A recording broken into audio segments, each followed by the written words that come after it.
In April 1945, on a sun-baked dirt road in semi-rural Cambodia, a rickety old steam bus bounced its handful of young passengers on a pilgrimage of sorts.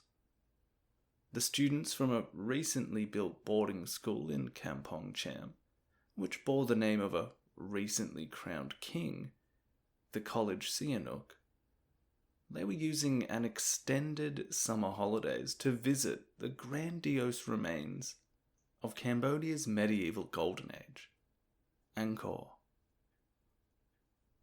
The summer of 1945 had been a time of great upheaval in Cambodia, and indeed the whole of Southeast Asia, as the Second World War approached something close to its end.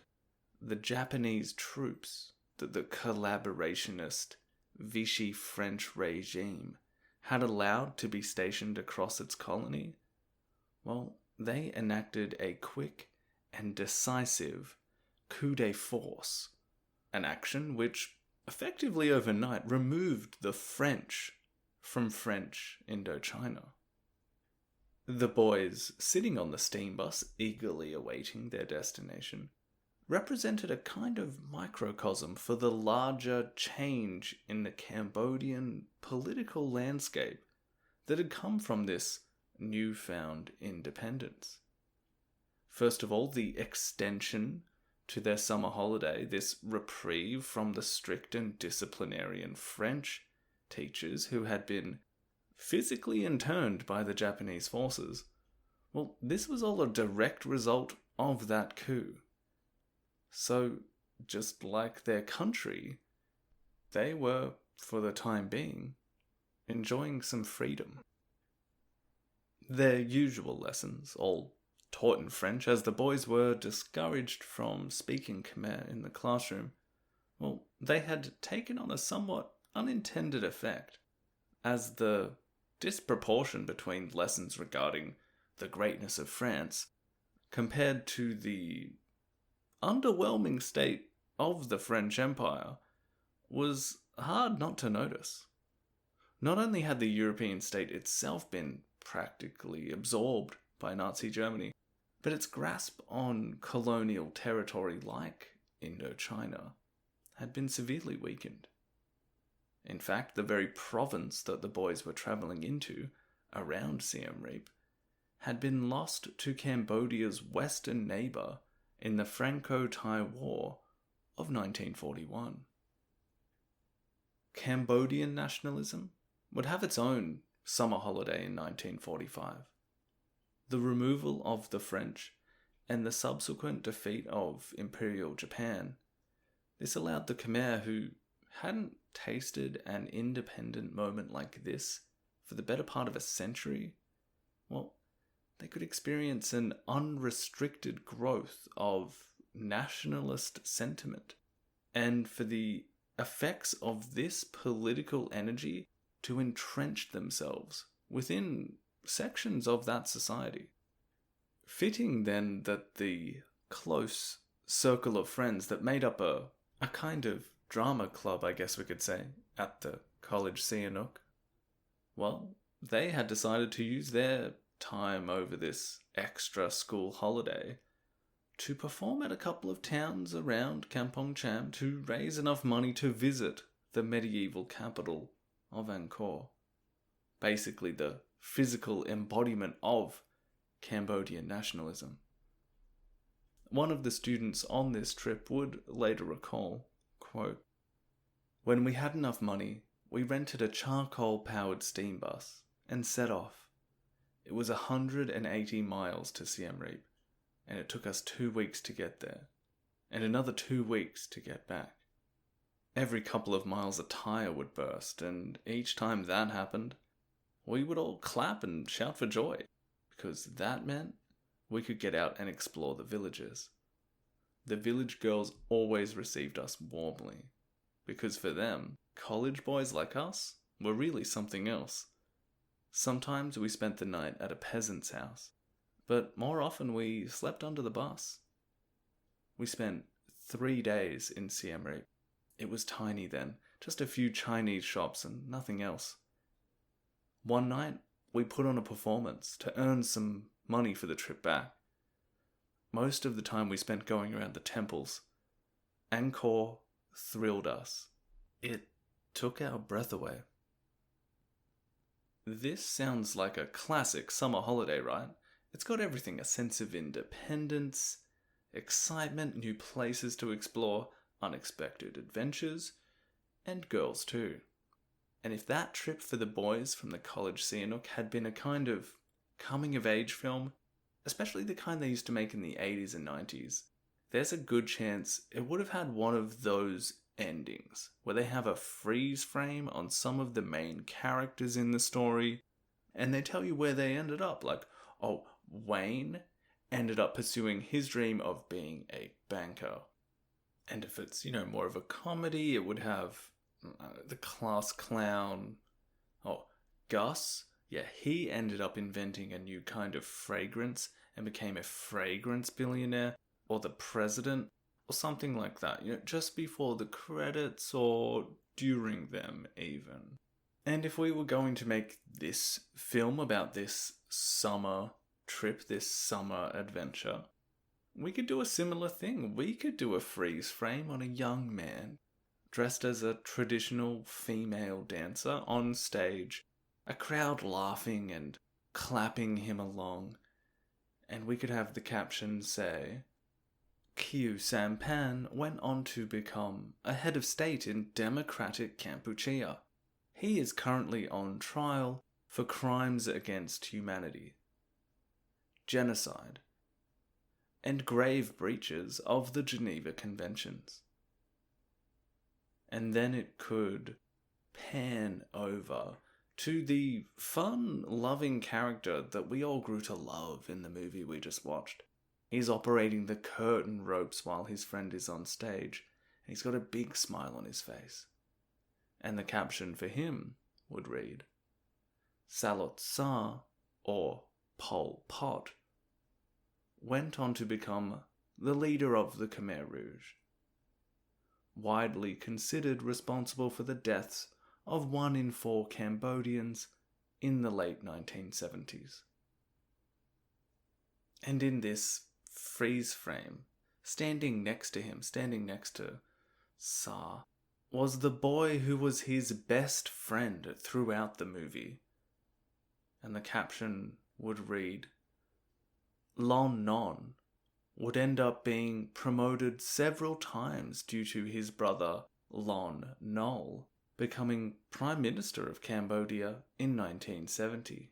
He would be one of the first officials of the Khmer Republic to be murdered by the victorious Khmer Rouge as they conquered Phnom Penh and all of Cambodia in 1975. This perhaps as the screen fades to black on a shot of Sar and his best friend Lon Non laughing with each other.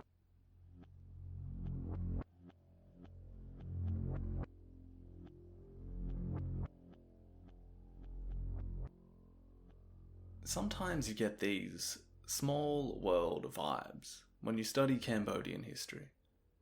We've already noted many instances of paths crisscrossing over our story so far, and Khieu Samphan going on a school drama class holiday with Pol Pot one summer when they were kids, that won't be the last. The boys performing playful comic sketches in rural towns, trying to chat up village girls, sleeping under a bus and enjoying their summer, they were now 30 years away from bringing one of the world's most radical revolutions to fruition. And their paths toward that terrible destination are going to begin taking shape. How much influence can we say this trip may have had on them? Well, Samphan himself tells of an earlier experience that may illuminate that answer, recalling how his teacher had taught the class about the glories of Angkor. Quote, I can still remember it, how terribly disappointed I felt when he told us that after the 13th century, Angkor had collapsed.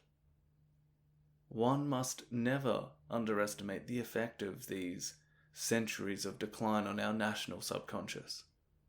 It's why young Cambodians still ask themselves, almost instinctively, whether Cambodia as a nation can survive. End quote. Would he or Saloth Sar had contemplated these almost existential questions upon their visit to the old city of the Devaraja? Would they have felt optimistic about the future of their newly proclaimed, if however short-lived, independent country, or feared that decline was sure to continue? This summer of 45 was going to be highly formative for both Cambodia and many Cambodians. And just like the students returning from their trip and eventually heading back to school once their holidays conclude, so too will Cambodia's brief independence end as the French return to claim their possession in Indochina once more. But the lessons and experience of this period will not dissolve as promptly as the returning colonists would hope, and it will end in a messy, costly, and tragic war.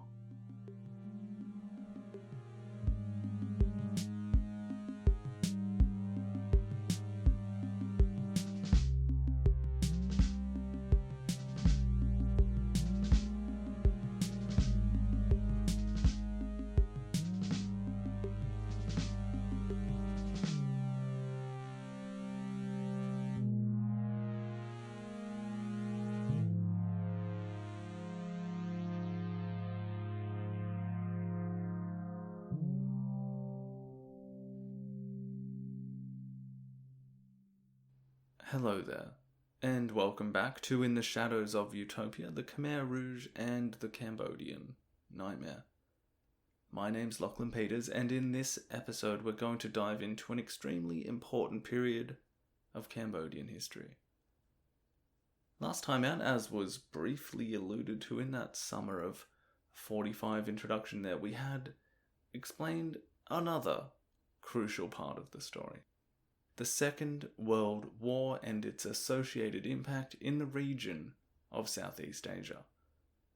We left off at the tail end of 1945 with the briefly independent Cambodia under King Sihanouk and nationalist hero Prime Minister Son Ngoc Tan being signed over back to the French. Tan being arrested in that process. This episode will pick up from where we left off, spanning the period between the end of the Second World War and approaching the middle of the First Indochina War in the early 1950s. We are going to discuss the birth of Cambodian politics, the rise of Cambodian anti-colonial movements like the Khmer Issarak, as well as developments in the lives of those who will go on to become leaders of the Khmer Rouge. So from magical warlords in the mountains outside Siem Reap, through to the student study sessions of Cambodia's educated elite in Paris. It's a lot, but as I said in the intro there, we are about 30 years out from the fall of Phnom Penh, so things are going to begin developing very quickly. I'd hoped to be able to chart a course from the end of the Second World War through to the end of the First Indochina War in one episode, but that's just way too much to get through. There are developments at every scale of our story here. Cambodian level stuff with political movements and factors, Indochina-wide developments, international relations stuff, as well as the actual lives of important characters like Sihanouk, Saloth Sar, etc. So this is part one.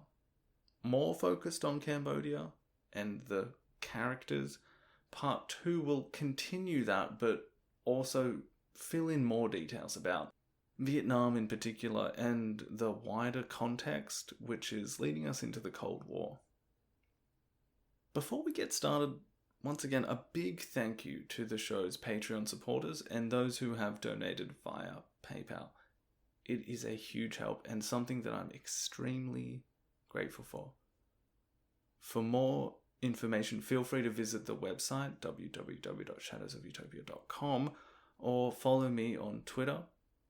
Lastly, if you are listening on a platform that has a rating or review function and would like to help the show grow, please leave a rating or a review as well. Much appreciated if you do that. I love reading those. It's great. That about does it for the intro. I hope you enjoy part 1 of Pol Pot in Paris.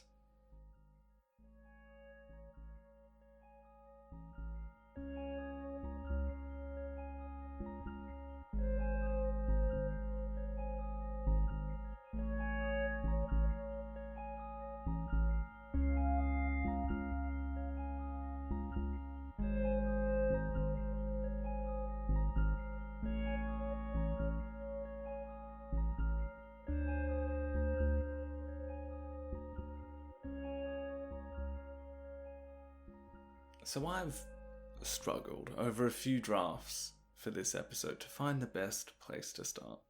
Following on from those absolutely wild months at the end of 1945 is difficult because from whatever angle you look at, basically everything has changed. An imaginary core sample of history here has this thick, dense, black line basically from August 1945, and everything looks different after that point.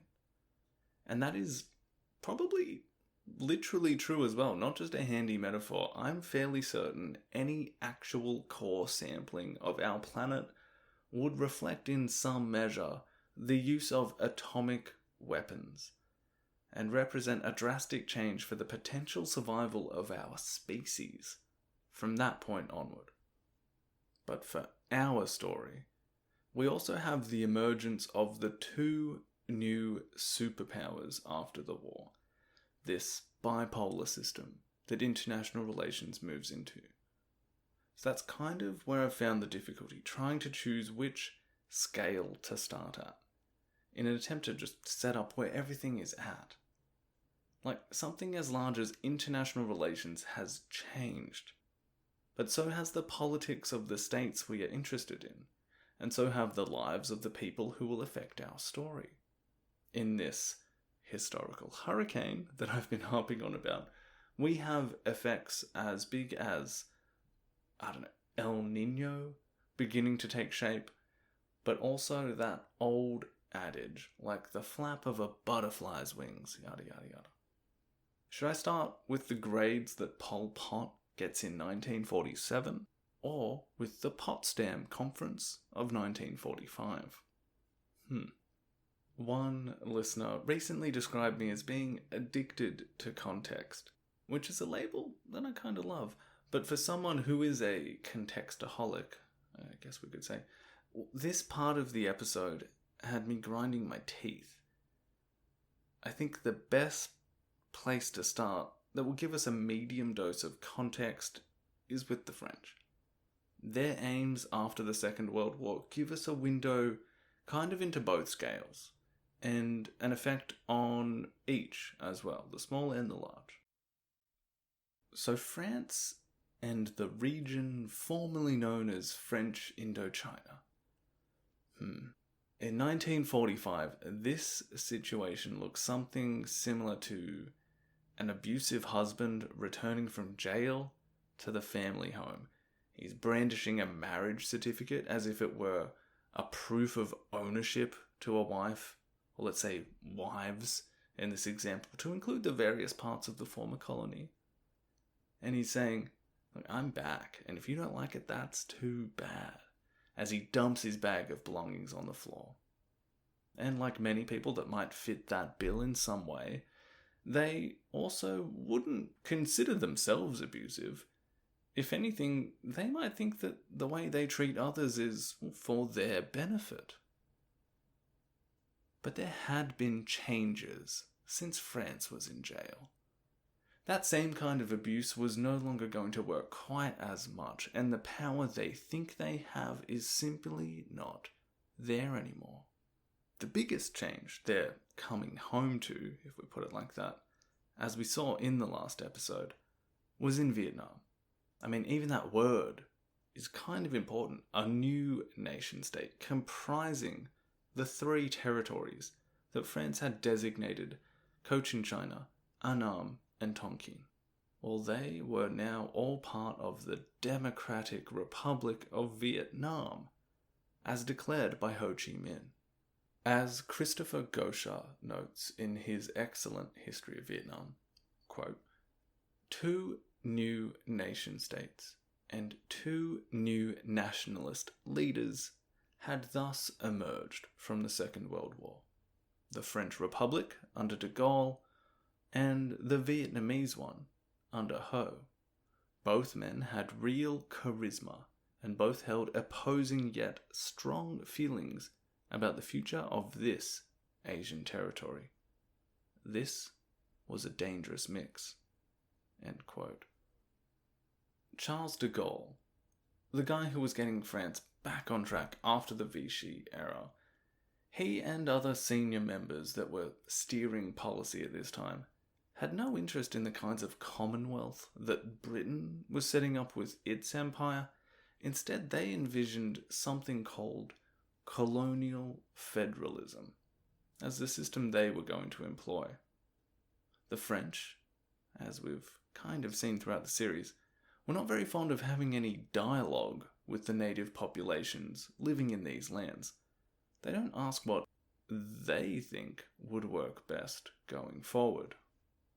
The French thought that a pentagonal Indo-Chinese federation that would clump together Laos, Cambodia, Tonkin, Annam, and Cochinchina would be the way to go, incorporating these into the larger French Union. This structure would afford all the states within it marginally more autonomy, as they would each have their own governments, but the French would remain in charge economically, diplomatically, and militarily. In essence, they would all still be French. This is the abusive husband coming back saying, No, I'm a changed man. Things will be different. But they inevitably are not. There was also no signal of intent from the French authorities to actually merge the 3 Vietnamese states into one territory, which shows the massive disconnect with what Ho Chi Minh had gone and announced during the August Revolution. Actually getting their foot back in the door wasn't very easy for the French, and this highlighted their relegation from the Premier League of international powers after the war. The procedure of accepting the surrender of the Japanese and removing them was taken on by the Chinese in the top half of Vietnam and the British in the bottom half, or above and below the so-called 16th parallel, a line which will demarcate a lot over the next 30 years or so. Crucially, the Chinese above the 16th parallel choose not to allow for a colonial reconquest of Ho Chi Minh's new state in the same way that the British did in and around Saigon. But it will barely be a year before full-scale war between France and the Democratic Republic of Vietnam was unleashed. The French will retake Hanoi, but not extinguish the forces of Vietnamese nationalism. Ho Chi Minh will take his Viet Minh army, around 30,000 strong, and he'll go to the jungles to continue fighting. The First Vietnam War will begin, with French leadership assuming that rebuilding their war-torn economy and remaining a player on the world scene would depend on maintaining their colonies abroad. This war is not about stopping communism, certainly not to begin with anyway. Rather, for the Vietnamese, it was primarily a war of national liberation, led by communists. And for the French, it was about rebuilding their vision of prestige and their economy, and the idea of an Indo-Chinese colonial state. A vision that included Cambodia.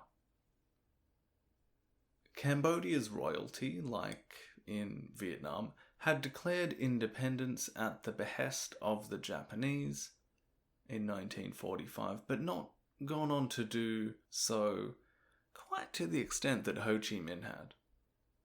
As we saw in the last episode, Prime Minister Tan was arrested in a somewhat sad interaction with the returning French, and then Sihanouk, reading from a statement prepared for him by the French, welcomed the French back.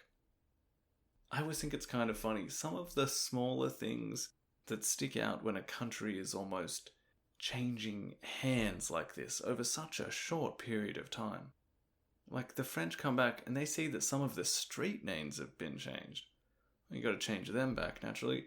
Holidays that celebrated the Umbrella Revolt or any nationalist sentiment, well, those have got to be removed. It's all a bit tin pot. But it also highlights the extent to which the French are looking to curtail any natural nationalistic energy from growing. But the agreement signed between the Cambodians and the French that re-establishes that colonial presence, the so-called modus vivendi, signed in 1946. This did make some vague concessions to those who had positioned themselves into the elite sections of Cambodian society, and two primary objectives sprung from that agreement. The first was the drafting of a constitution, and the second was to regain the northwestern provinces that had been ceded to Thailand in the Franco-Thai War. Both of these goals are fairly conciliatory gestures, and both will have consequences, particularly the move towards setting up a constitution, one that creates a national assembly, one that is voted in by universal male suffrage. And resulting from that, almost overnight, Cambodian politics is born.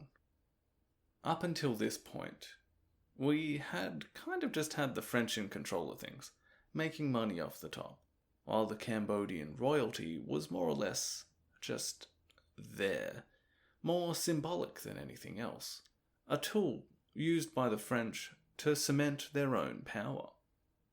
And now, we're going to have, the people voting for political parties? What parties? There's a lot to unpack there, as well as some of the contradictions in trying to create a document that will emphasize the supposedly absolute powers of the king, but also mandate an advisory National Assembly that was voted in by, as we said, universal male suffrage. This is a game changer, and in the words of David Chandler in The Tragedy of Cambodian History, he states that, quote, "The French and high-ranking Cambodian officials shared the view that Cambodia's little people were not ready for self-government or for civil rights, and that politics could proceed along the lines of father knows best." Unprepared or not, however, thousands of Cambodians were being asked for the first time to exercise their rights. Almost imperceptibly, the power balance in Cambodia was beginning to shift away from the king and his protectors toward a larger, more unpredictable segment of the population. The consequences of that shift and the tensions it engendered preoccupied Cambodian politicians for another 25 years, until Sihanouk was overthrown. End quote. What Chandler is talking about there is this new spectrum of Cambodian politics which is now on the table. And we will have political parties as well as extreme positions on either side of these parties that will lay the foundations for Cambodian history leading into the Khmer Rouge period. Intermingling with that political spectrum, sometimes above it, sometimes between it, sometimes working to break it, will be the last Devaraja himself, the young Norodom Sihanouk. So let's talk about Cambodian politics for a bit. The right, left, and the middle. And the extremes, because this will set up a few things as well as take us forward into the late 1940s, where we can kind of branch off into the other parts of the story. First things first. Son Ngoc-Chan, the nationalist hero and co-founder of the first Khmer language newspaper, before becoming Prime Minister for about 3 months, well, naturally, he wasn't going to be kept around. As we saw, he'd been imprisoned by the French upon their return, designated a troublemaker. They don't need him in the picture. Funnily enough, they actually charge him with treasonous activity and collusion with the Japanese, which, the whole Vichy France government had done, but I guess that's just how it goes.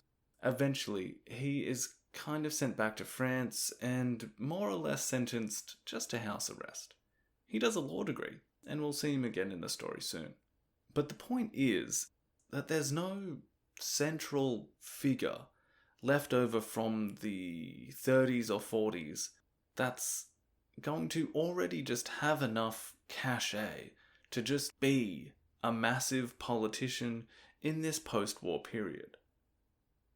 3 political parties form as a result of this new constitution, though.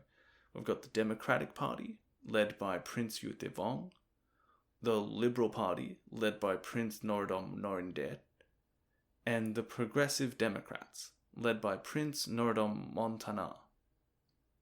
Now, you'll notice from that the royal nature of the leadership there, and it's another reminder of first, just how many princes and princesses there are in the picture, and second, that the king is going to remain an important component going forward.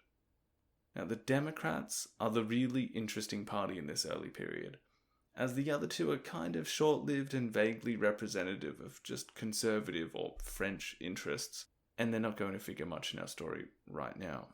But of that bunch, Prince U Thevong, from everything I've read, he seems to have been quite brilliant. Milton Osborne described him as the kind of historical figure that represents a what could have been kind of situation.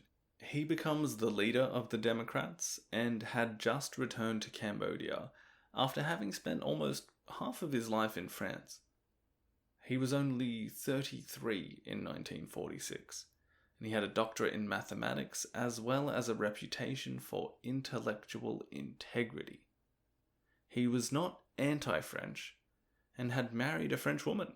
He was honest, inspiring, and hardworking.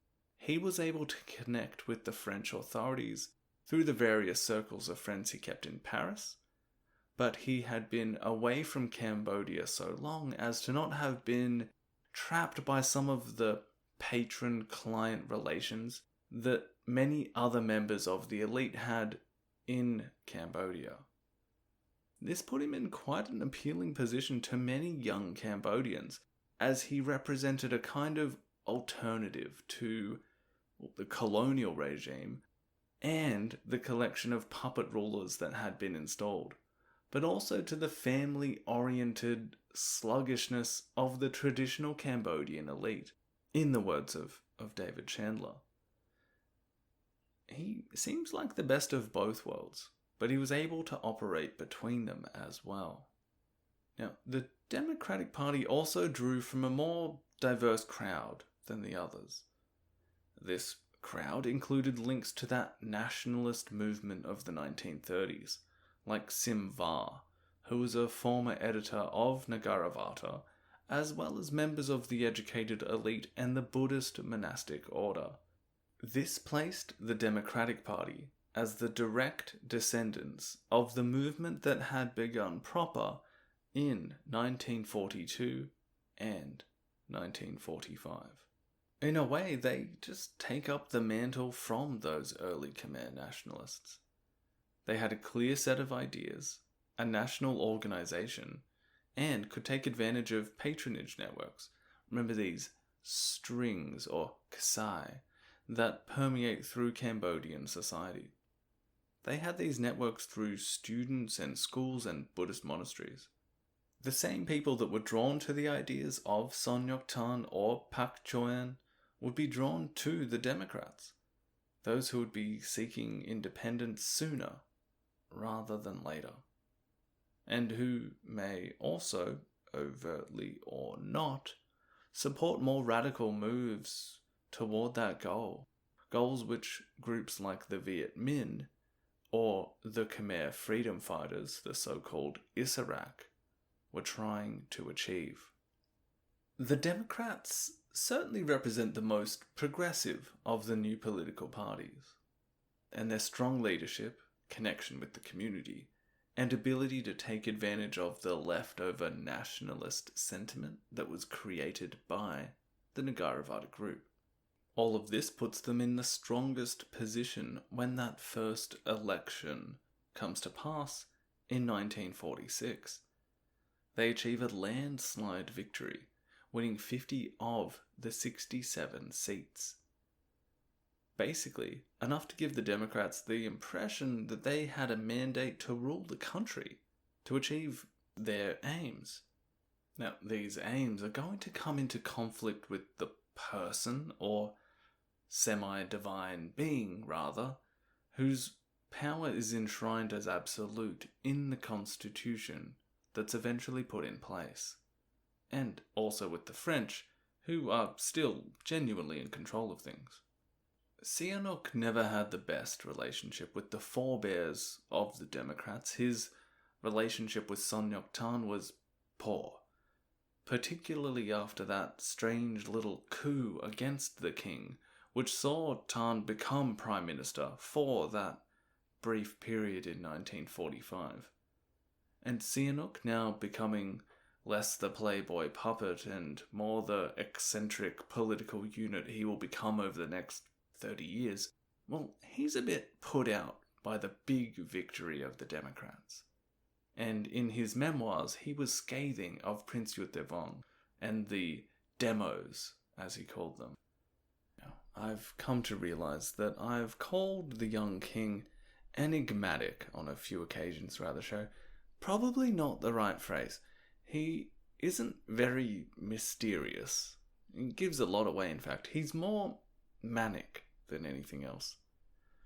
The point is that King Sihanouk is put in an interesting position in the wake of the election, and this turn toward a democratic system.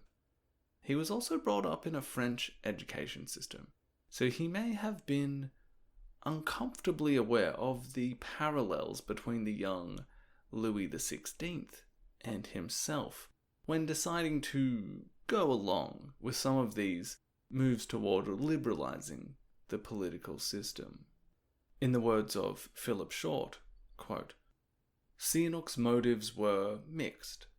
As monarch, he had every intention of preserving the reality of undivided power, but he also saw himself as a modernizer, and wished to appear to his people as such. Moreover, he had acute political antennae. The continuing popularity of Son Ngoc Tan, in whose arrest he may have secretly connived, troubled him.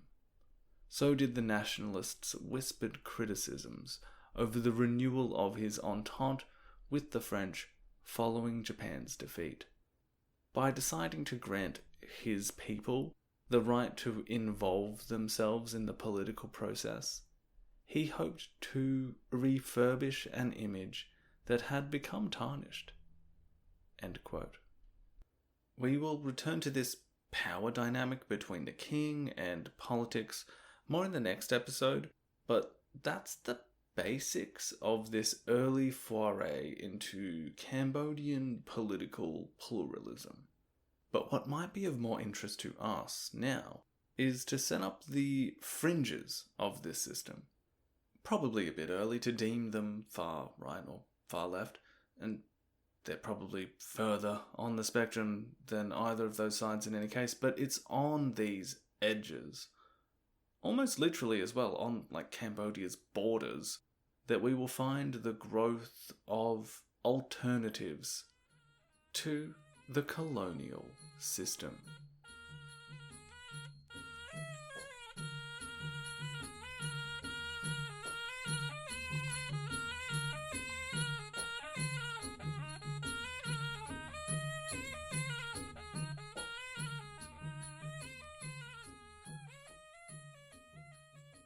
In the last episode, we saw how the events of the early 1940s had seen many Cambodians, some members of the nationalist movement, even many Buddhist parts of that contingent, joining these more radical sides. Like after the so-called Umbrella Revolt in 1942 that was violently dispersed by the French, or after that US accidental bombing of a monastery in Phnom Penh. Some of these will become prominent communists under the wing of the Vietnamese.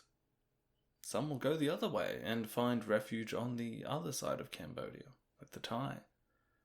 And sometimes confusingly, over the next few years of the story, these groups will often intermingle and join forces before breaking apart and becoming adversarial at other times. One of the largest branches on this tree of political fringes are the Khmer Issarak. Now, when I first began studying Cambodian history, I always had trouble trying to nail down exactly who or what this group was. And I think that was the issue, that they aren't a group in the same way you would say the Viet Minh or later the Khmer Rouge are, with a more central leadership and hierarchy. The term Issarak could be better reframed as not only the Khmer Independence Committee set up in Bangkok, but also a catch-all term for many of the small bands of private militias, Thai-backed insurgents, or even roaming clusters of bandits that come under the umbrella of Khmer freedom fighters, or the Khmer independence movement. As we briefly touched on in the last episode, this movement originally grew out of that Khmer Independence Committee. In the words of Ben Kiernan, this had been set up in Bangkok in December 1940 by Pok Kun, former director of a Battambang pawn shop who had been dismissed on discovery of accounting irregularities and had fled to Thailand in 1939. You'll recall this is all around the time of the Franco-Thai War, and following that conflict with the northwestern provinces becoming part of Thailand, there's a vested interest for the Thai to be supporting, or at least funding, Cambodian resistance against the French within these areas. When the French are, back after the Second World War, resistance, as it were, for these Thai-backed groups against the colonial power took the shape of rural violence and harassment of French-controlled towns, cities, etc., by these kinds of guerrilla bands with varying degrees of direct Thai support. Now, perhaps it would be easier to conceptualize the Issarak as something like the way we view criminal gangs in society today, but throw in there a degree of political goals and allegiances. Like many gangs, they make their money through illegitimate means, They're armed, they use violence to achieve their aims, and if we are talking about, mafia levels of activity, we might even see areas that are set up in which they control and even levy taxes on the local people. But in this case, if we went up to the gang leader or mob boss and asked who they were with, they might say, "Look, we aren't just a group of bandits or criminals. We are fighting for the people. We are fighting for independence for this country. We are Issarak."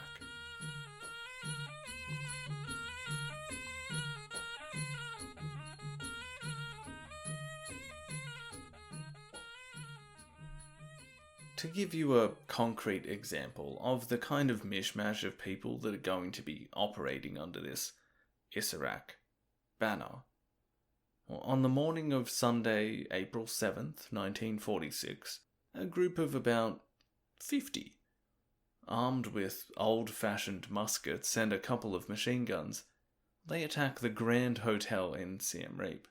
This is where most of the returned French officer corps were staying. Over the course of about 6 hours, they seized the city, and smaller groups tried to let out prisoners out of local jails, and they attacked houses of government officials. Eventually they're driven off, but they had left 7 Frenchmen dead, and took with them a solid amount of arms and ammunition. They then retreated to the ruins of Angkor before moving further north to the Dangrek Mountains on the border with Thailand. Now, some of the emerging leaders within this Issarak movement, in fact some of the leaders that instigated that attack on Siem Reap, I can almost imagine them, in this guerrilla war against the French, as this kind of motley crew, like getting these inglorious bastards Tarantino-style introductions. For instance, we've got probably the most prominent figure in the movement in the early days, Dap, Sergeant Chuan. And if there was a caption for the sergeant, or if he was being introduced into a boxing match or a wrestling match, it might be something like, "Ladies and gentlemen, here he is, the one and only magical warlord from the sacred mountains, leader of 200 bloodthirsty ex-Nazis, 300 Japanese warriors. He's got 200 women with him, and a whole bunch of other followers. It's the skinny man who's invulnerable to bullets, Dap Chuan." As David Chandler says, the girls and followers were real enough, but the kind of fanciful report that I read those figures from was undoubtedly throwing in those Axis deserters to make him sound a bit more formidable than he was.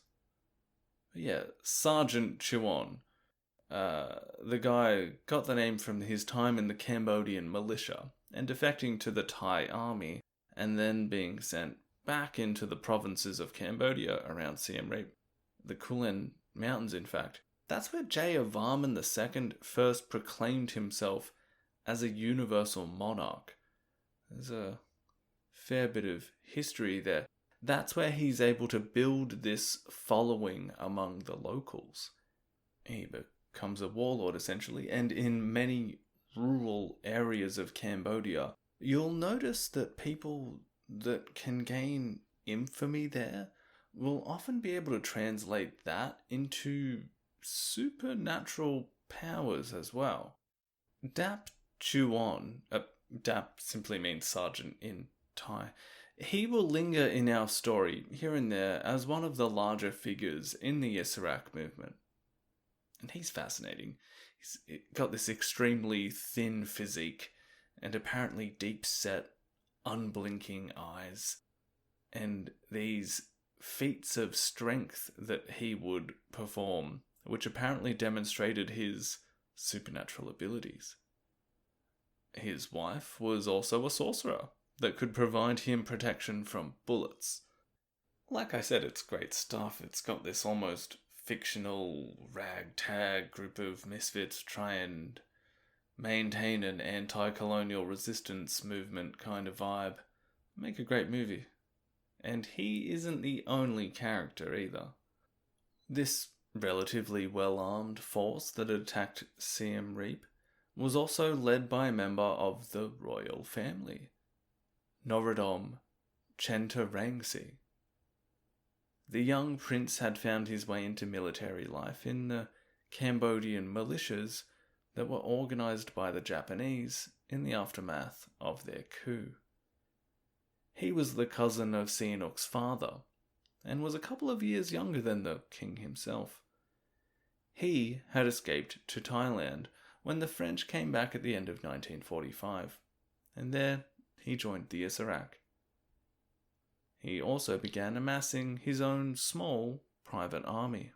We could dub Chentorangsi like the rebel prince, and alongside him and the magical sergeant is one of the first members of the Khmer communists, the former monk Sihanouk Min. Now, for those of you like me that may be affected by that kind of cultural gap, where some names seem to be harder to differentiate and remember because they're not very familiar to you, you probably heard that name I just said. It might have sounded kind of like an audible blur. Did he say Ho Chi Minh? No. Was it Son Ngoc Tan? The nationalist guy with the newspaper? Nope. It was a mixture of the two. And there's a reason for that. Pham Van Hoa, a former member of the monkhood who had fled Cambodia to join the Viet Minh and subsequently the Indochinese Communist Party, had took on the name Son Ngoc Min in an attempt to cash in on the popularity of Ho Chi Minh and Son Ngoc Tan, like those off-brands that are just legally distinct enough from the real thing to get away with it. Could we perhaps term this choice of name a knockoff? Is that really stupid?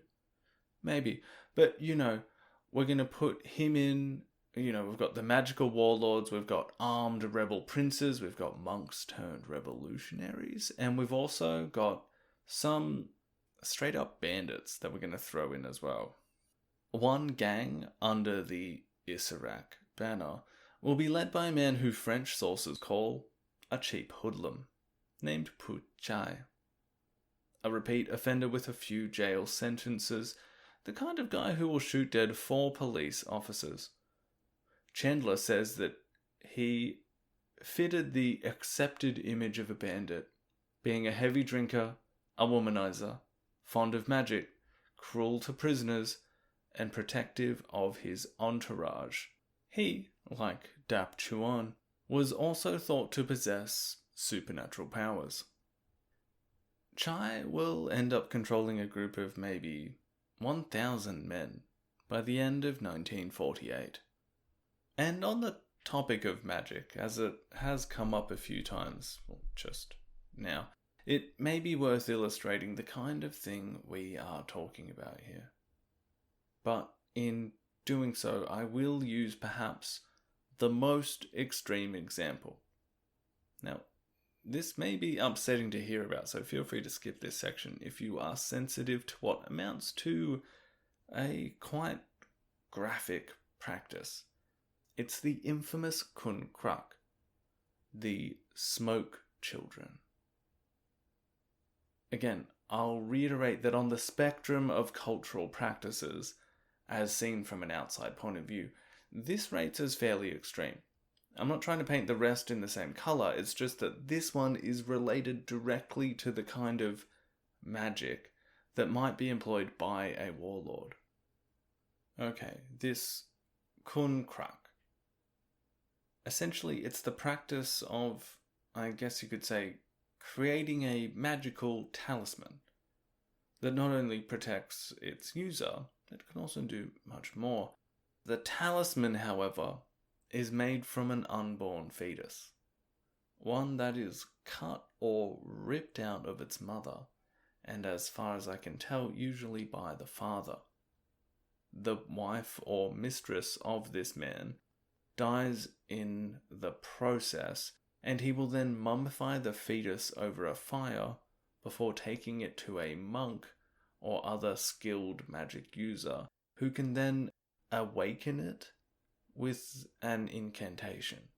The unborn baby is sewn into a pouch with special stones, and its owner, or I guess within the language of the ritual itself, the father of the talisman, must continue to feed it with offerings at an altar which is arranged in the home. A bond and a special relationship forms between father and this smoke child, and it is from that relationship that the magic is derived. Supposedly the protection from bullets being one aspect of this, as well as being able to offer him advice or making him invisible to his enemies.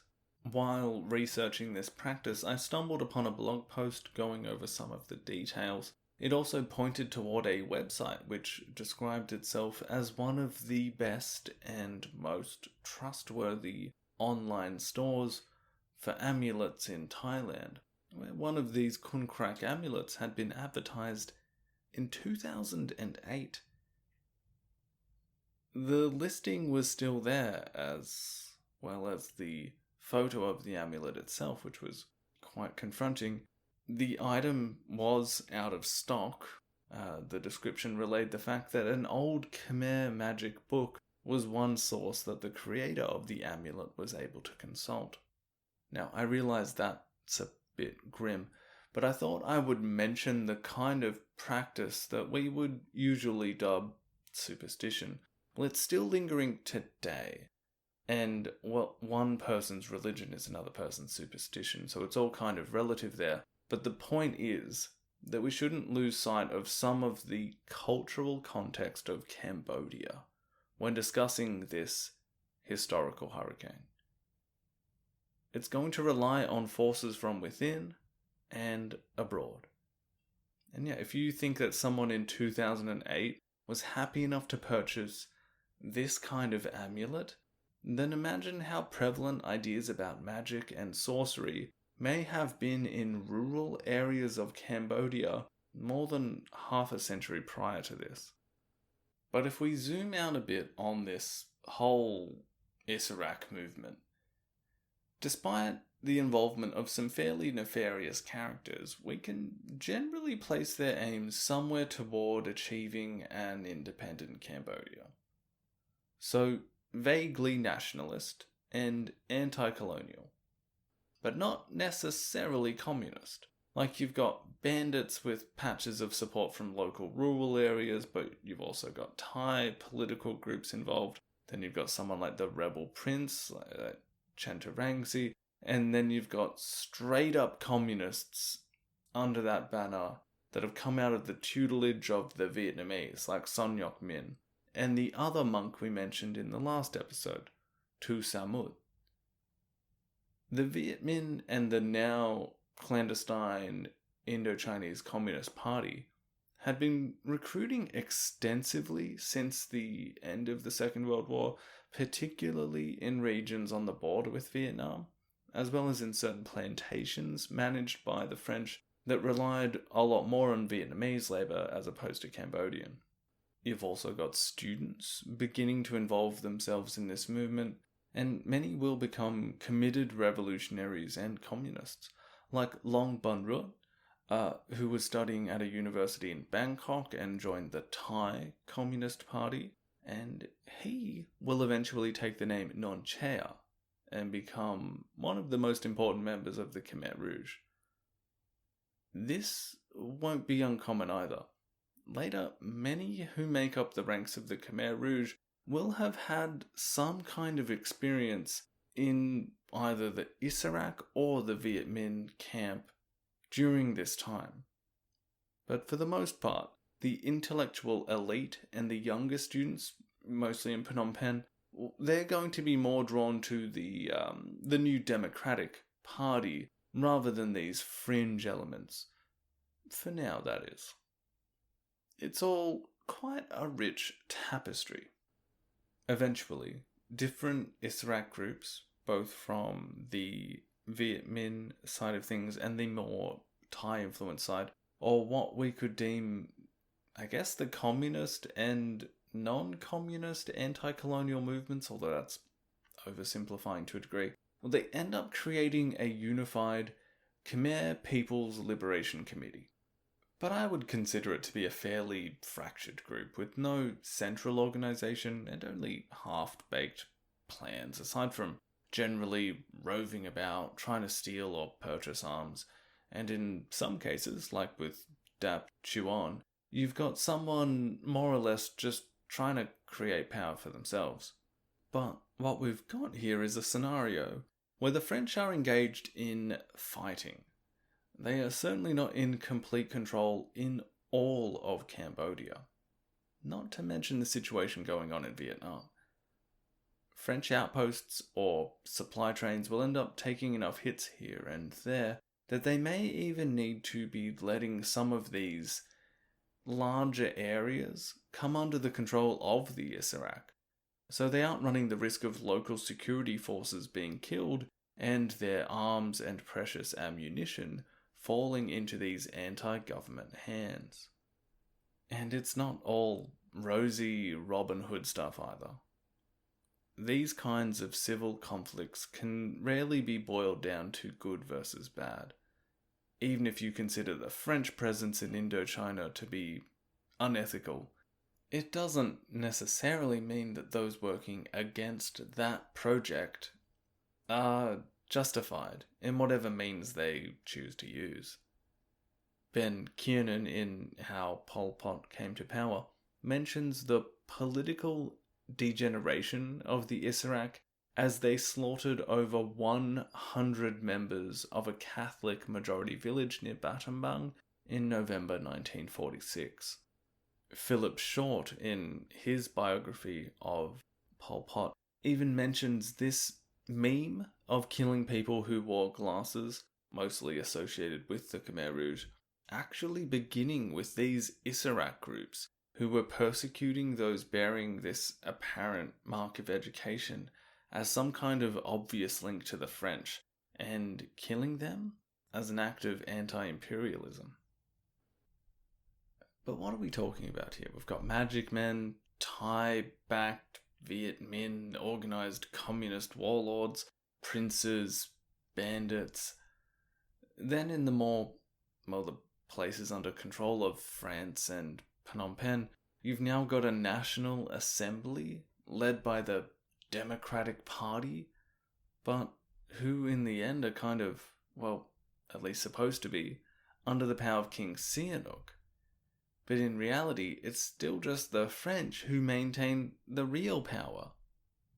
There are a lot of competing interests, and it's kind of a mess, isn't it? It's unstable. This situation will develop some very interesting flavors over the course of the next episode, particularly when we dive into the Viet Minh side of these fringe elements.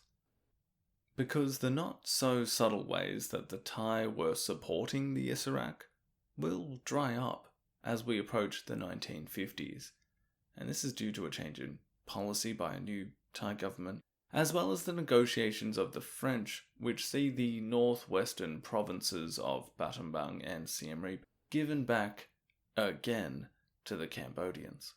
As the First Indochina War intensifies, the Vietnamese will also look to widen the conflict, and the Issarak will be supported more by Cambodia's eastern neighbour, rather than the western. That will have lots of fun things to explore when we start putting the more nationalist aims of many of these Issarak groups. And we put that side by side with the goals of the Vietnamese, and the mixture of needs, nationalist versus communist energy, not to mention the hereditary enemy kind of stuff, it's going to create a lot of friction. Like, consider this bit of Issarak declaration from a tract found in the eastern areas around 1947. It said, "The Cambodian race, Cambodian blood, and Cambodian nationality are all the children of His Majesty Jayavarman, the builder of Angkor Thom and Angkor Wat. Rise up, open your eyes, get back onto the proper path." Another bit of propaganda stressed the needs of the Buddha as a reason to join the Issarak.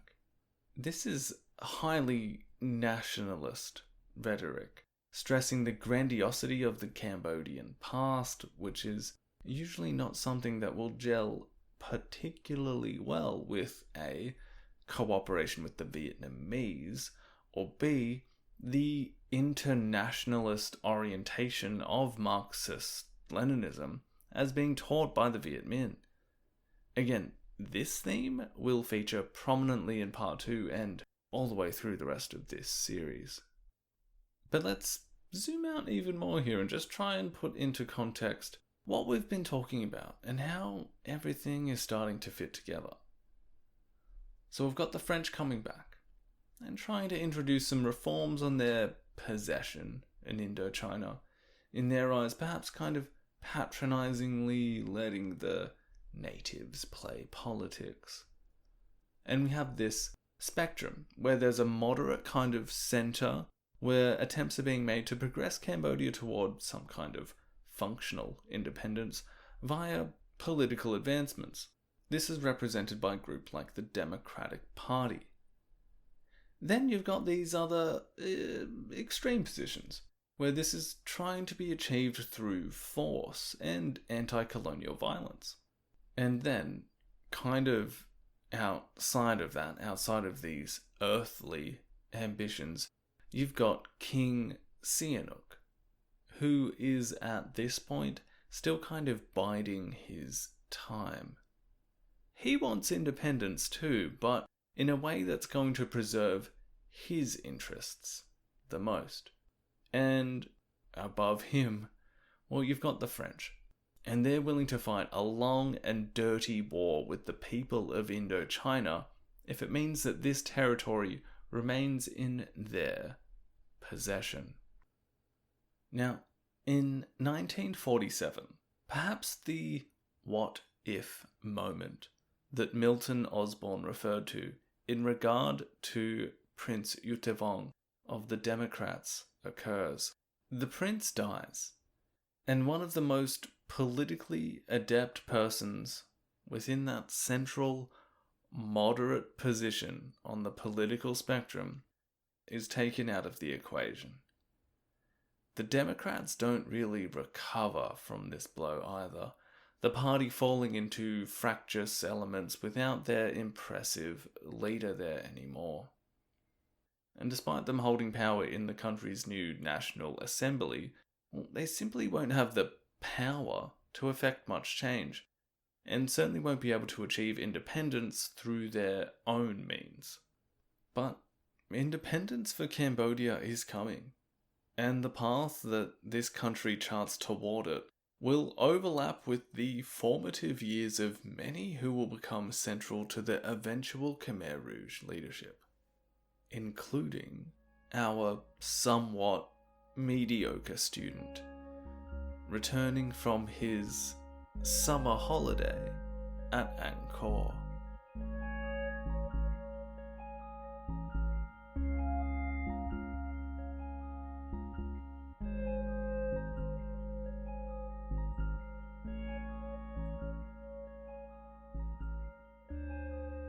So, by 1947, the year that we can pick up Saloth Sar's story once again, what do we really know about the young man? The man who will eventually take the reins of one of the most criminally negligent, abusive and murderous regimes of the 20th century. And with that in mind, well, there's nothing so far that we can really point to and say that he was a particularly bad egg nothing to even indicate that he had the ambition to get to a position where the quality of the egg would have any real bearing. David Chandler puts this nicely in his biography of the future leader of the Khmer Rouge. Quote, "Many of Saloth Sar's contemporaries followed the same path he did, but most of them earned at least one diploma, came from a less cosseted milieu, and made more of an impression on people than Saloth Sar did. No one I met in the course of my research who knew Sar before 1952 admitted picking him as a potential leader or professional success." Here again, we encounter the question of Sar's personality. Was he deliberately effacing himself? Was he genuinely mediocre? Or was he indifferent to making a strong impression? End quote.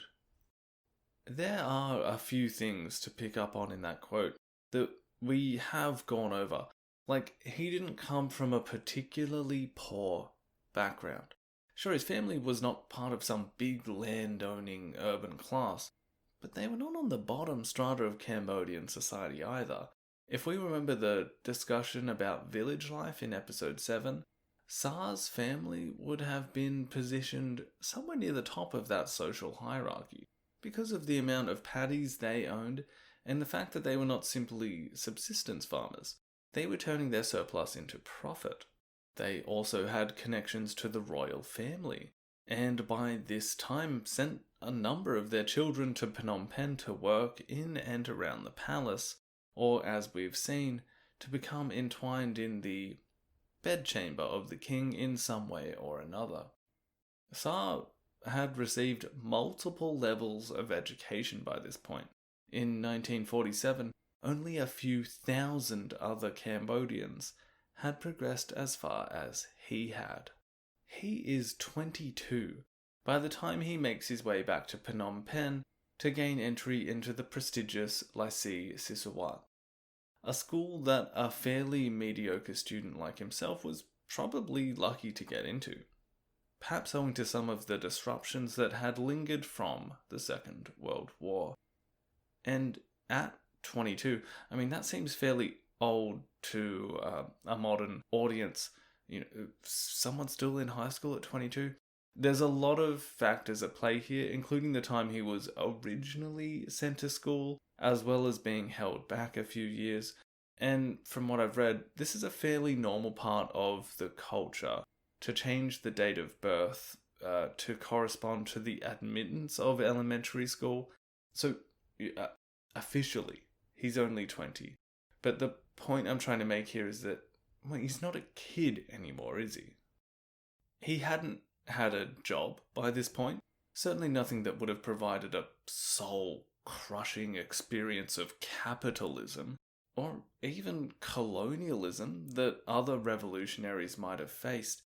Nothing in a textile factory or a brutal rubber plantation, or even, in regards to a Khmer lifestyle, it's not like he's breaking his back planting rice either. By this point in his life, what would lead us to say he was living anything but a fairly privileged existence? But he wasn't even particularly interested in politics either, aside from this vague idolization of Son Ngoc-Tan that many students had at this time. He was just kind of regular, which I suppose makes the next few years of his life vitally important. Because there must be something developing there, something under the surface. Well, perhaps not. I mean, maybe it will work the other way around, and the world will impose on him the conditions to become a leader. It's like sometimes you look at your own life, and you just say, how the heck did I get here? Did I choose the paths that led to this? Was it my personality that led here?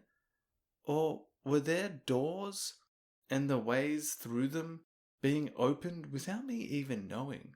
Now, let's leave the conversations about determinism, free will, multiple universes, and nature versus nurture to the side for now, as we just trace the lines that Sar and others do end up taking in these crucial phases of their lives. Alright, so we actually have a bit of a gap in the historical knowledge of Saloth Sar in 1946, the year after we left him in his holiday.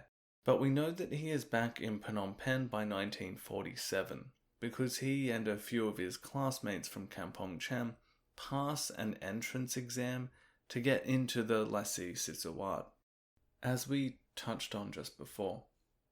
Here, Sar is once again living with his elder brother Suang, but as he is now enrolled at the Sisawat, we will see these small town Cambodian history vibes again, and he's going to come into contact with another hugely important member of the eventual Communist Party of Kampuchea, Ieng Sary.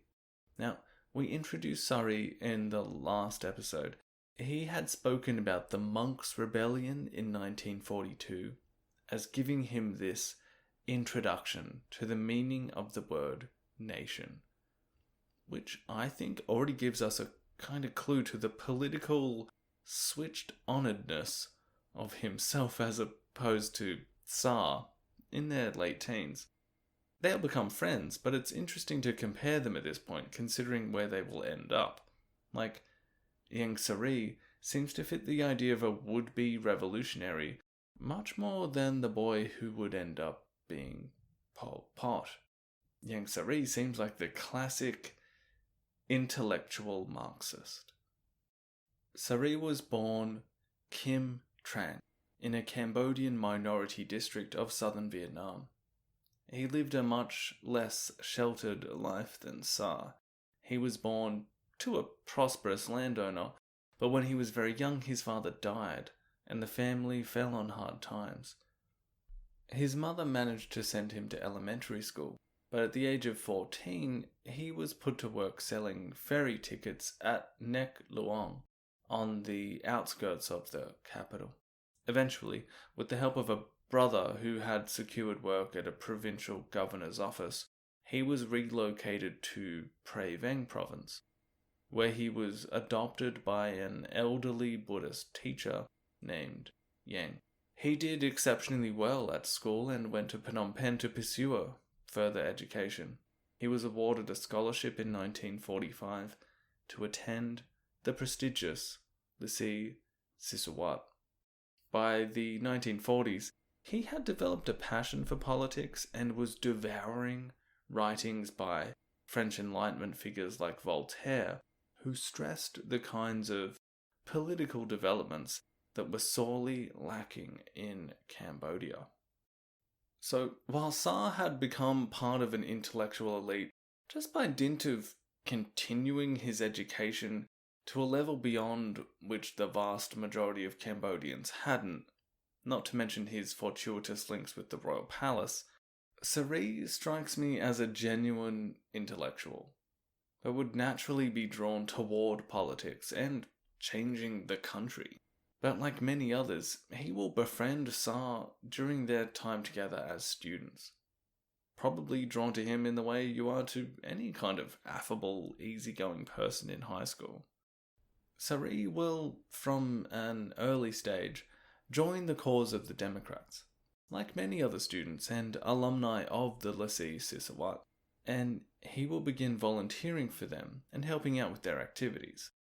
In fact, it's through his connections to this party that he first encounters the Communist Manifesto.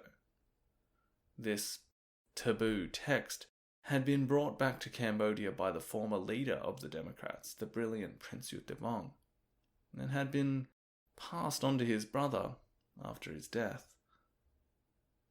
Ieng Sary and another student at the Sisawat, Rat Samoen, having found it in the library of its new owner, began to study it quite closely. Not Saloth Sar, though. He's not going to be involved with that text for a while. After a year or so at the Lycée Sisawat, which I feel like I may have overstated his averageness before. Like, it's not nothing that he was able to pass the exams to get in, but in 1948, he and his friend, Lon Non, they sit an exam called the brevet, which is kind of like a test which determines eligibility to get into those very last years of high school and sets you on track toward a university degree. Both he and Lon Non fail. Non's parents were rich enough to send him to France to continue his education, but Sar would not make a similarly glamorous move. Instead, he gets into a technical school in the northern suburbs of Phnom Penh. I think, depending on where you live, you probably have a different name for this kind of school. Maybe a trade school, a vocational school. In Australia, we call it TAFE. I don't know. Philip Short describes what this may have been like for the young Pol Pot, though. Quote, "It cannot have been a happy move. The place itself was depressing. 2 long dormitory huts and a collection of barrack-like workshops that looked as though they dated from the Industrial Revolution." For a young man who had been on track for the baccalaureate and the possibility of a university education, it must have been a dreadful come-down. His former classmate Khieu Sampan remembered. Most students used to look disdainfully at the boys at the technical school. No one wanted to be seen with them. They had a reputation as toughies. When the apprentices, as they were mockingly called, played football against other schools, the match invariably degenerated into a brawl, and they would bring out the brass knuckles they had made in their metalwork classes. End quote. At the technical school, Sar will study carpentry, and here he will add another change of circumstance to a growing list that Philip Short once again neatly identifies, from a childhood in the countryside to then becoming a Buddhist novitiate in Phnom Penh, then a Roman Catholic primary school, then adolescence in Phnom Penh, in and around the king's harem, as we detailed some of that activity in a previous episode, then a middle school education imbued with the values of Vichy France, then to the prestigious Lycée Sisawat, where he was surrounded by the who's who of intellectuals in the country, and now finally among the boilermakers, tinsmiths, and carpenters at the trade school in Rosikio. Short goes on to say that this all gave Sar one great advantage. He was able to communicate naturally with people of all sorts and conditions. I tend to call people like this conversational spanners, because no matter what situation you're in with someone, they find something to talk about, something to be able to connect with you on. The kind of people that aren't awkward at parties. May Man, a contemporary of Sar at this point in their lives, later recalled Sar's famous smile, and I'll quote him here, as well as the fact that he never said too much. He liked to joke, and there was a slightly mischievous way about him. There was never a hint of what he would become after, though. End quote. It's perhaps at this point in 1949 that the path does change course. Not by choice, but because there was a silver lining in Sar's forced move toward this technical education. The Democrats in power, having inherited many of the values initiated by the Nagaravada group, they placed a high value in Cambodians needing to gain more traction and education in fields like radioelectricity, carpentry, tailoring, and photography.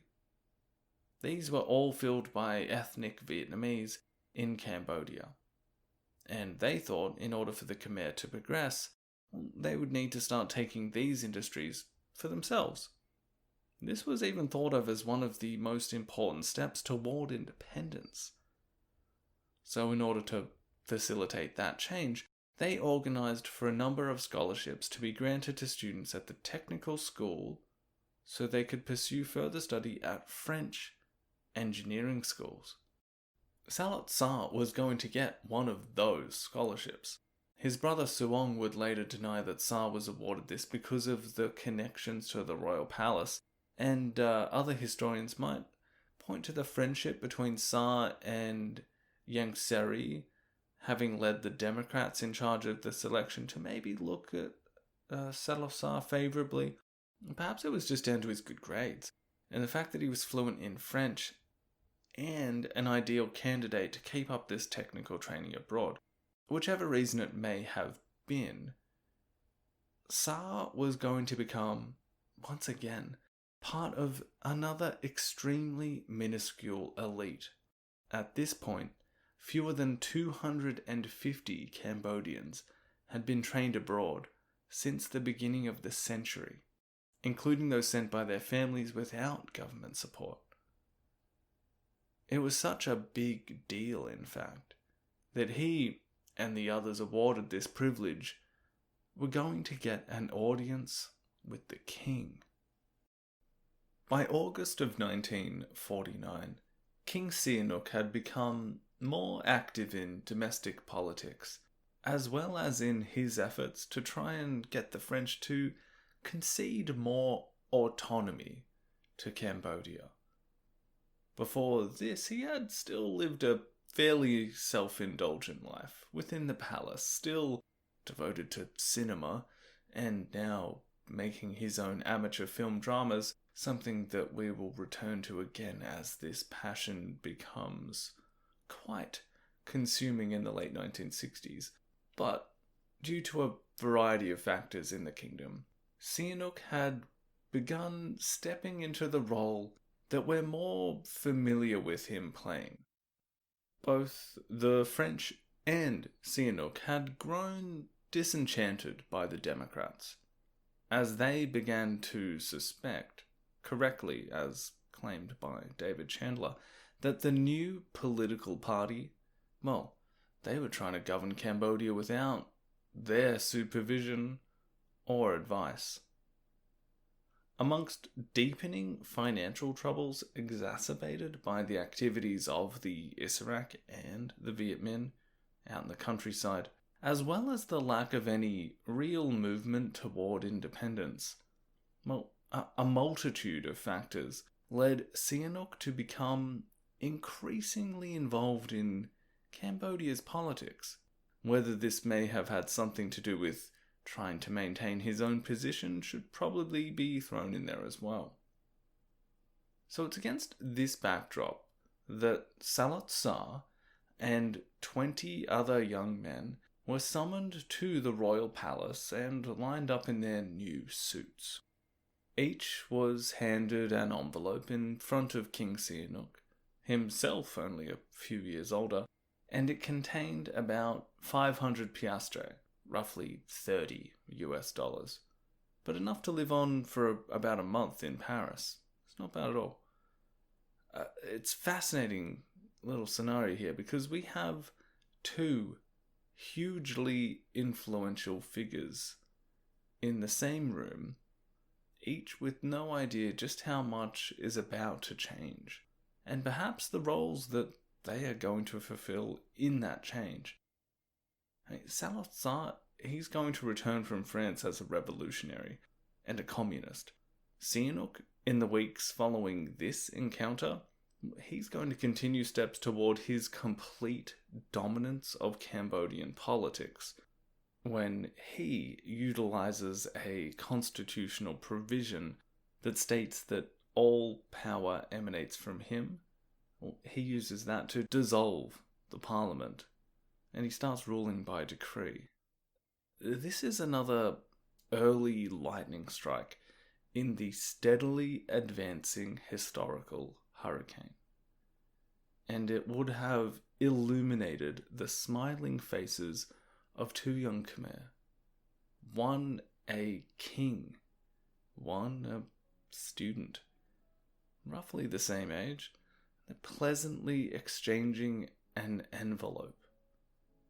And 26 years before the young man receiving this gift, he will lead a movement that abolishes the money within it. We've got a king who will preside over a country's journey toward the brink of disaster, and we've got him sat next to a revolutionary who will eventually, push it off the cliff. Au revoir, bon voyage.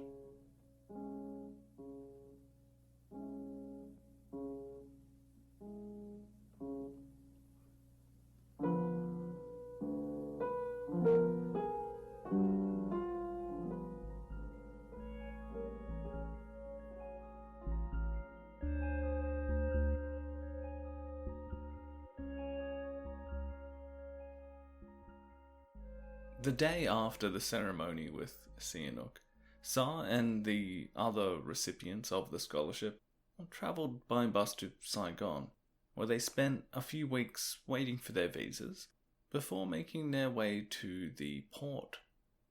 They would be travelling to France on a passenger liner which had been converted into a troop-carrying ship in order to facilitate the greater number of soldiers travelling to Indochina to fight the Viet Minh. Philip Short includes a fun little description of their journey, with Sar becoming a cook for some of his fellow Cambodian travellers after they grew sick and tired of the French cuisine served. Growing closer to a boy named May Man, who was more politically active and interested than Sar, they spent nights sleeping on deck, worrying about how cold France was going to be, and sharing wine that Sar had been able to procure from some French soldiers he had befriended. Man recalled that they never spoke about politics, so we're still no closer to some moment of foreshadowing where our future despot begins casually mentioning how he would like to topple the government or murder Cambodia's ethnic minorities. Their arrival in France after almost a month at sea must have been an almost overwhelming experience for the young men. I think those who travel around the world today probably get glimpses of this feeling when arriving somewhere new and fantastic. But cities are generally cities, or perhaps those who grew up in the country and moved to a big city later like I did. I don't know, I guess I remember that early sense of awe at just the different scale of things or how many people were around you, but I don't think we would really be able to compare that to stepping into what would have almost seemed like a different world for these guys. I mean, the boys on this trip had said that arriving in Vietnam's just southern capital of Saigon, that had made them feel like country bumpkins. And from there to Paris, that's something else. One of the reasons I keep referring to Philip Short's biography of Pol Pot is not just because of how much research and brilliant analysis is in there, but also because of his evocative writing style. It's really well illustrated in his description of Sar's arrival in Paris. So I think paraphrasing him and editing out some of the harder to pronounce French might be the way to go here. So, quote, "So Sar and his companions disembarked into a glittering, chaotic, intimidating new world on the morning of October 1st, 1949. Having travelled up on the overnight train from Marseille, they were met at the Gare de Lyon by an official of the French Education Ministry, responsible for colonials, and more helpfully, by representatives of the Khmer Student Association. It was a Saturday, and it was raining. The temperature that afternoon was barely 15 degrees Celsius, colder than the worst winter day in Cambodia. None of them had winter outfits. May Man remembered being taken to a second-hand clothes market where he discovered to his delight that they could haggle with the Jewish stallholders, just as they did with Khmer traders at home. Eventually, the young Cambodians will climb the Eiffel Tower and will marvel at the ancient stonework of Notre Dame and the broad, tree-lined boulevards with their elegant boutiques, classical facades, and polished Belle Epoque department stores, and all the beauty and structure of the city, as one of them put it. A city that had rebounded from wartime austerity and was experiencing a cultural and social ferment not seen since the 1920s. End quote. Now, we'll get back to echoing some more of Short's lovely writing in a bit, as well as to one of the broader, I guess you could say, contentions that he brings to the Pol Pot story, or the history that's bound up in this French chapter. But first, let's just get Sar settled in and start to look into the circumstances of his time in Paris that will, as Short says, lay down the ideological foundations of which the Khmer Rouge nightmare will be built. So if you've ever been what I guess is basically an exchange student, you might be familiar with the kind of thing that Sar and the others were experiencing when arriving in the new country. You get shown around a lot of places. There are certain areas that you are more or less expected to hang around, and your lodgings might be prepared for you as well. Many of the students go along with that, and others choose to find their own way. Some of the Khmer arrivals were happy to get a kind of servant's room in some larger apartment in different quarters throughout the city. But Sar finds himself again the beneficiary of his family's subtle royal connections. One of King Monivong's nephews, that's the king who died in 1941 at Bokor Hill Station with Saloth Sar's sister and the favoured concubine of the king named Roeng. She was by his side. Anyway, one of his nephews, a Prince Somonopong, he had arrived in Paris the year before to study at the École Française de Radioélectricité, which I'm going to presume not only have I hacked, but probably stands for the French School of Radioelectricity. This was the same school that Sar was going to attend. In fact, as Short suggests, the young Pol Pot may have actually switched his focus from carpentry, which he was studying at the technical school in Phnom Penh, towards radio technology in Paris, because of the steps that Somonopong had already made. This Prince Somonopong, whose mother also held a position comparable to Roeng, well, he took the newly arrived Sar under his wing and found a place for him to stay along with two other friends, who were sons, I believe, of a governor of a province in Cambodia.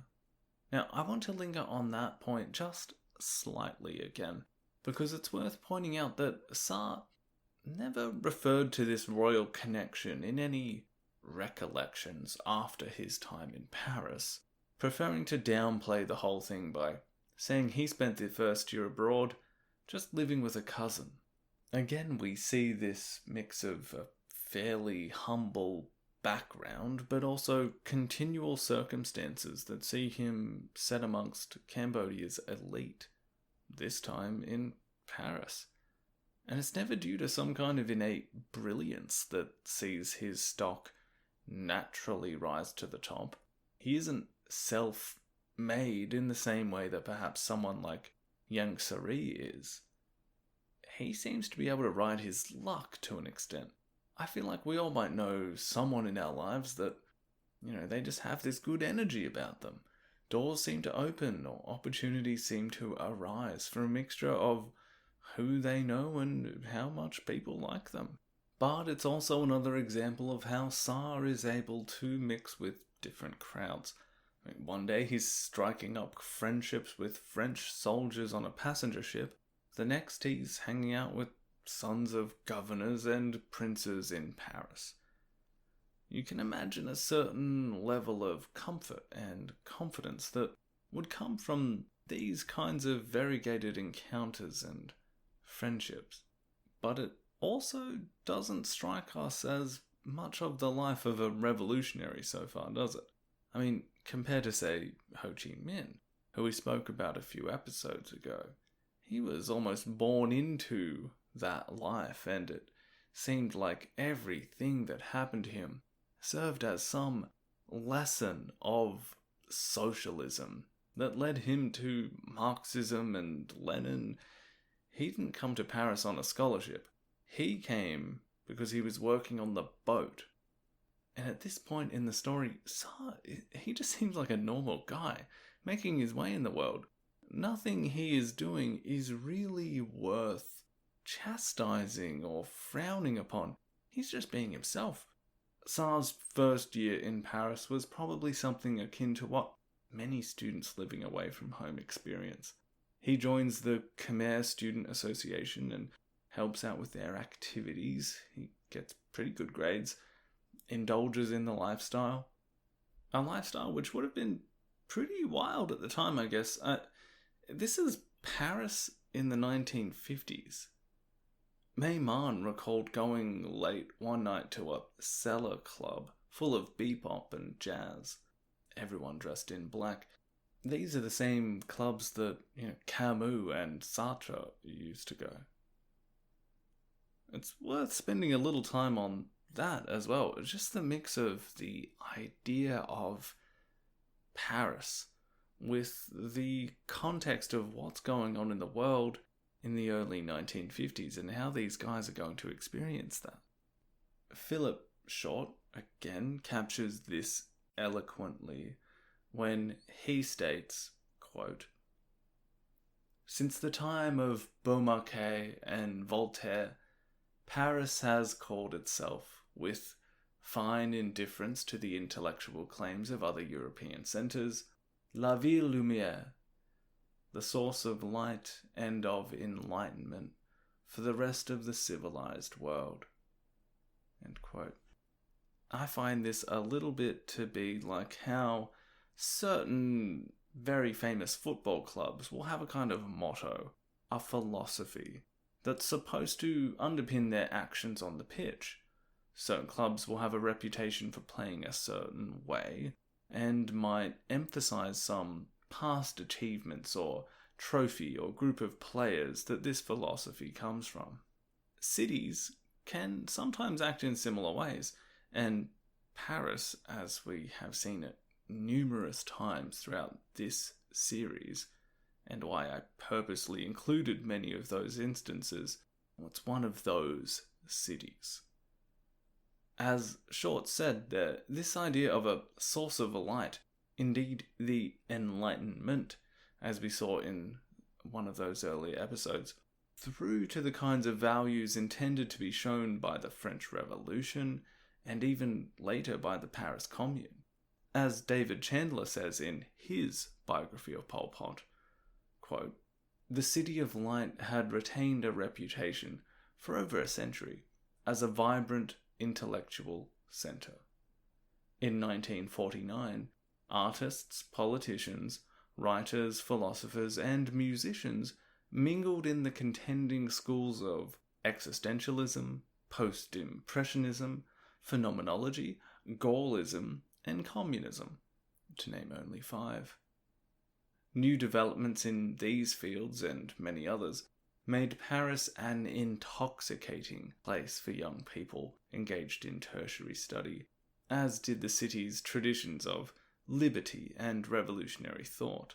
Political parties, and the newspapers affiliated with them, flourished across the ideological spectrum, giving rise to lively, acrimonious debate." End quote. So we have this situation where these students, part of an intellectual elite in Cambodia, are thrust into one of the most politically and philosophically energetic cities in the world. Naturally, they were going to fall into it. But when they were there is almost important as where they were, as the time that these Khmer students were in Paris was also the heyday of the French Communist Party, one of the strongest political parties in France at that time, and also considered to be one of the most Stalinist parties outside of Eastern Europe. Chandler suggests that this period also coincided with the last years of Stalin's life, and therefore the climax of the so-called cult of personality that was surrounding him. And we saw some of the results of that in an earlier episode as well. If we zoom out slightly again, we have another coincidence on the table here, where the day that Saloth Sar set foot in France on the 1st of October 1949, that's also the day that Mao Zedong proclaimed the People's Republic of China. Back in Indochina, we also see the idea of a brave, communist-led struggle against the French Empire. It must have seemed like communism was the wave of the future. This is where we have the historical hurricane properly developing. This is like the point during the weather forecast where they show you the infrared picture of the massive storm with the eye in its center spinning around. But it's way off the coast still. It isn't near land. And we don't quite know just how destructive it may get. But it's there. This is the culmination of so many things. The Enlightenment in France. The spread of colonies across the globe. The French Revolution, the Industrial Revolution, World Wars, communism, nationalism. It is this absolute maelstrom that these Khmer students are thrown into. And these are students who themselves are deep products of the kind of factors and events we have touched on throughout the show. And this is kind of what Philip Short paints a quite convincing picture of in his historical analysis. He contends that the foreign intellectual legacy that would underpin the Cambodian Revolution was first and foremost French. Quote, "How could it have been otherwise? Language forms the building blocks of thought. The Cambodian students spoke French. They had attended French schools, and they had grown up in a French colony. French was the prism through which they viewed the outside world." End quote. We will pick up on this idea again, particularly with how it relates to the idea of the French Revolution and the parallels between 18th century France and 20th century Cambodia. I think it's a fascinating way of thinking about it, and definitely overlaps with this mixture of circumstances and long historical forces that come together, and how someone like Saloth Sar is going to fit into that bigger process. As we were saying before, Sar's first year in Paris seems to have been fairly typical for an exchange student, getting used to the new surroundings, putting yourself into student life. He narrowly fails his end-of-year exams at the radio electricity school, but was allowed to sit them again.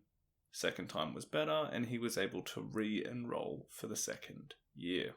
But in the break between semesters, or I guess what we would just call the summer holidays, an announcement came up in the Khmer Student Association, or an offer, really, basically for those interested in going abroad over their break.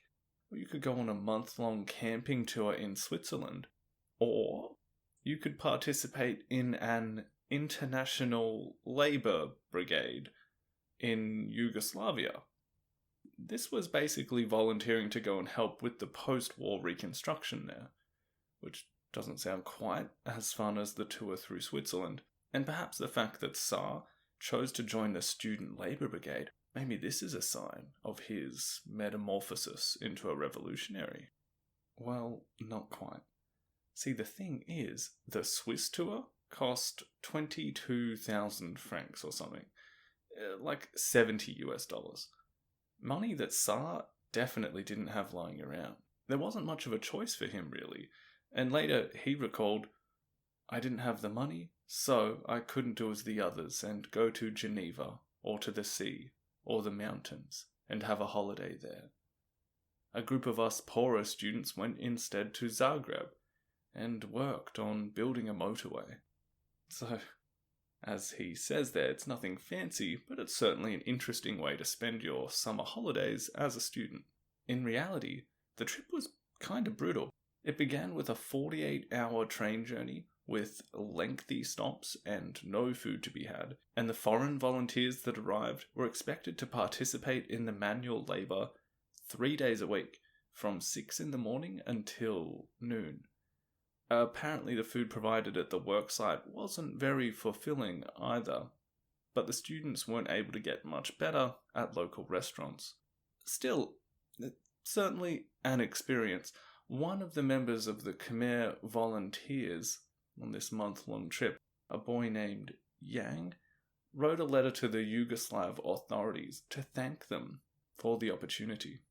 An opportunity which he describes in glowing terms. Chandler quotes Yang's letter at length, and I'll relay some of it to you. Quote, "Everywhere, the People's Federal Republic of Yugoslavia resembles an enormous worksite where factories, roads, railways, and hydraulic centres are being built.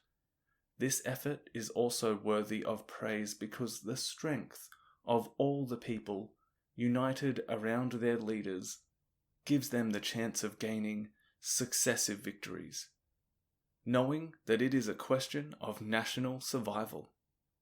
End quote. Chandler actually asks the reader to imagine the young Saloth Sar having the same kind of impression on this trip. And that's probably not stretching our historical imagination too far either, considering the echoes of this dramatic mobilization of a nation's people in democratic Cambodia.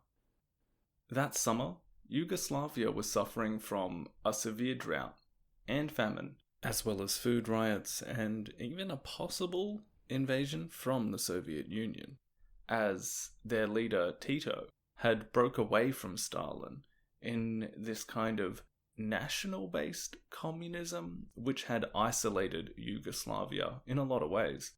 This example of massive labour forces was also something similar to what we saw in the early stages of the Soviet Revolution. You'll remember Lenin's war communism. This was the harnessing of that political energy in the people through communist and nationalist ideology.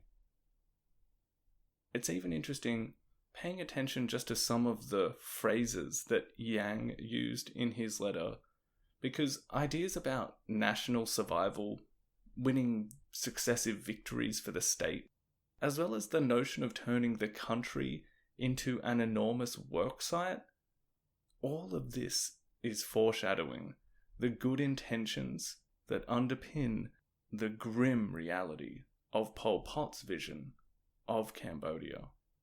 Now, this trip, this stands out, doesn't it? This definitely feels like one of those moments in Saloth Sar's story where we go, okay, this is something. Not exactly a turning point, but something that we may be able to look at and determine as an eventual influence.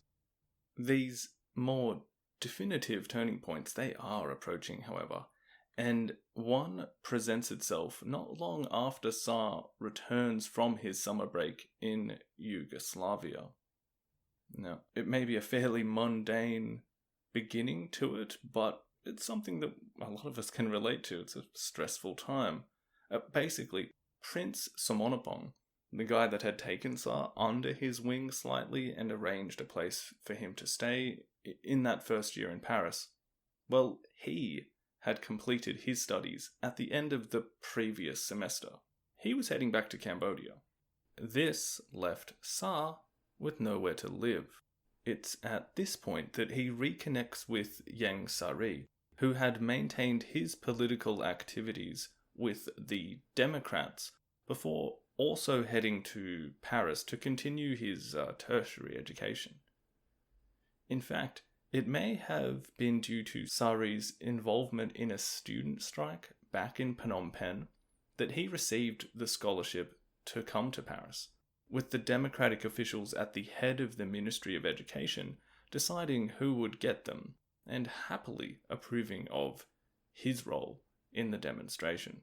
So he is at this point one of those university students that is right into politics and activism, I guess we could say, and he was also bringing with him that influence of Marxism, having become familiar with the Communist Manifesto prior to his move to Paris.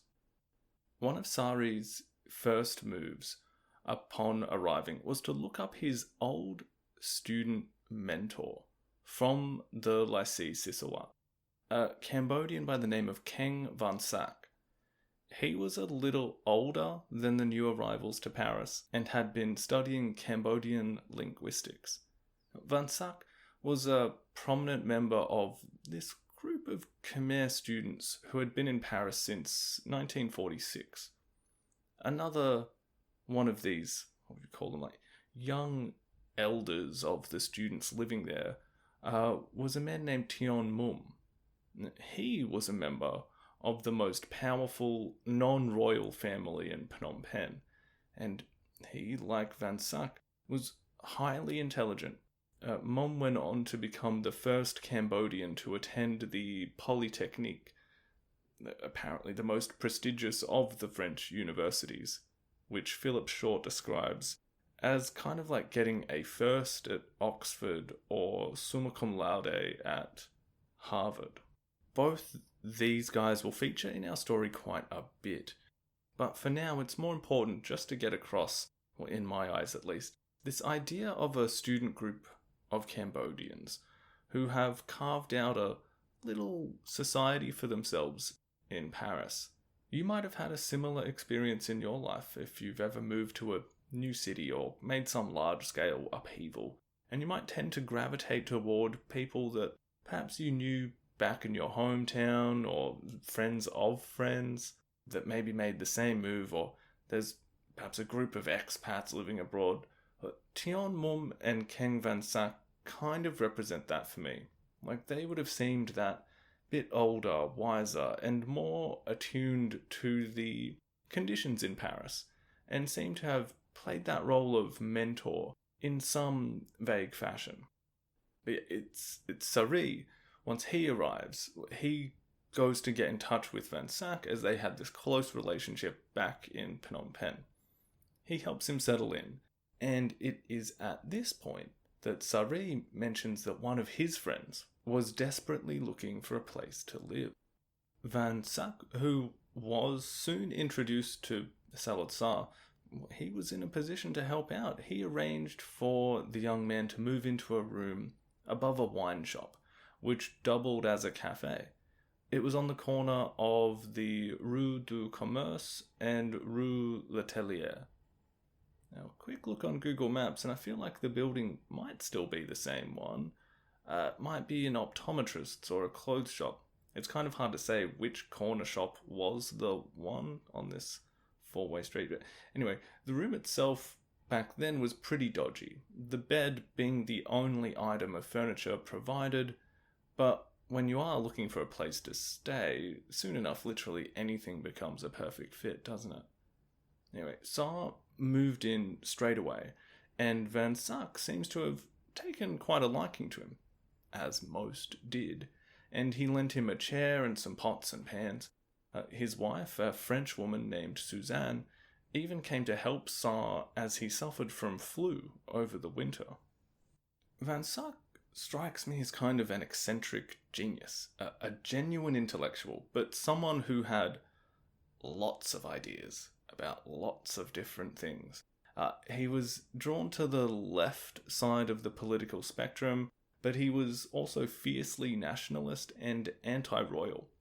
He was the kind of guy reciting poetry at Cambodian student parties, but also spent time developing theories about the original Khmer history, and how it may have been corrupted by outside influences like Theravada Buddhism. He will go on to invent the Khmer typewriter as well. He's just one of those guys. He will end up becoming a kind of mentor for Sar, particularly after Van Sak and Tian Mun are elected to a kind of leadership within the Khmer Student Association in Paris. And soon after that, they begin hosting informal kinds of discussion groups, known as Cercle d'études, or study circles. There was one for fine arts, literature, women's issues, and more. But it was a few weeks after these inaugural study circles were held that Van Sak invited a few friends to a more exclusive, unpublicized meeting at his apartment. Now, this group was concerned with political issues, particularly those affecting Cambodia. They would gather a few times a month, and this was during the time that Cambodia started to become properly embroiled in the now escalating war between the Viet Minh and the French. These students in Paris represented an intellectual and even societal elite that would have no doubt began assuming they would actually have a role to play in the coming years. Students of a certain age may tend to overestimate their importance and presume their level of understanding of these events may be more than what mapped onto reality. I certainly know I thought I knew much more than I did at that age. But the relevance to the story is that we have the beginnings of a student organization that was beginning to decide which direction they believed would be best for the country. They wanted independence for sure, but the influence of communism on the outcome would become stronger as the conflict in Indochina morphed from the colonial war that it had started as, and started being framed as a Cold War theatre. Saloth Sar had become part of something that would mark the beginning of his journey toward communism. We could even call it the first stages of development for a vanguard revolutionary party. He was invited to these early study sessions not so much out of his political acumen, but simply because of his association with Van Sak and Sari. Again, it seems that he was just coasting along into another environment that is going to have great consequence on his life. The study circles had begun by the end of 1950, a year where American foreign policy had well and truly become obsessed with containment and domino theories, where Moscow and China had recognized Ho Chi Minh's regime and begun arming them accordingly, while the US and her allies, they had recognized Cambodia, Laos, and what would soon become known as South Vietnam, while the Indochinese Communist Party had embraced the idea that getting rid of the French would necessitate revolutionary movements not only in Vietnam, but also in the other colonized states of Indochina. By 1950, the cold foreign winds and the warm, moist air of Cambodia had formed into this hurricane of history, being fed by developments from all around the world and beginning to look increasingly deadly.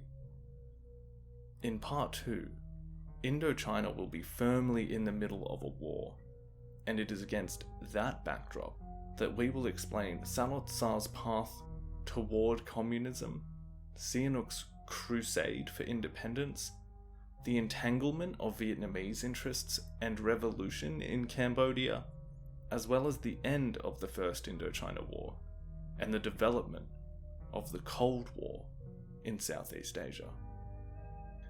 Until then, thank you again for listening.